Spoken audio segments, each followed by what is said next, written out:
Garden রিচে বেআইনি বহুতল ভাঙার ঘটনায় মৃতের সংখ্যা বেড়ে 9। বেআইনি বহুতল ভেঙে গার্ডেন রিচে মৃত্যু মিছিল লম্বা হচ্ছে। মৃতের সংখ্যা বেড়ে দাঁড়ালো 9। 18 ঘন্টা পার ধ্বংসস্তূপে এখনো 6 থেকে 7 জন আটকে বলে আশঙ্কা উদ্ধারকারীদের। গুরুতর জখম অবস্থায় হাসপাতাল নার্সিংহোমে ভর্তি 16 জন।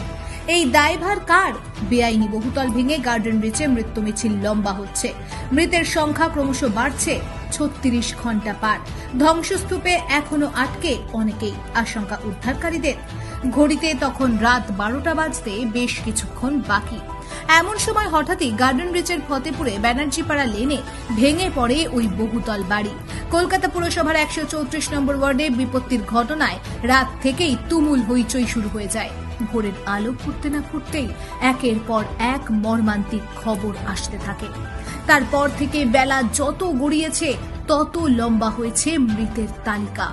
সোমবার সন্ধে 6টা নাগাদ পাওয়া খবর অনুযায়ী এই ভয়ঙ্কর বিপর্যয়ে অন্তত 9 জনের প্রাণ গিয়েছে।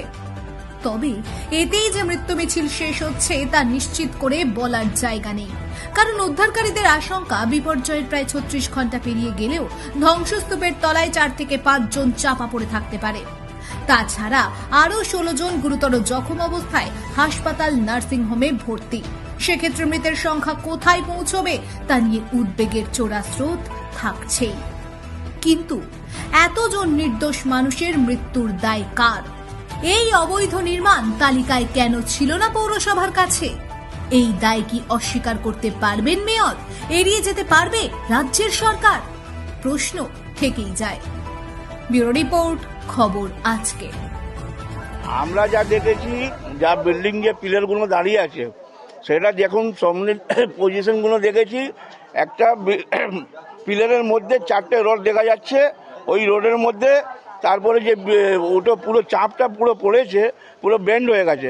বেন্ড হওয়ার পর ওইখানকার যত নিচনে যত বাড়ি আছে পুরো ধ্বস্ত হয়ে গেছে।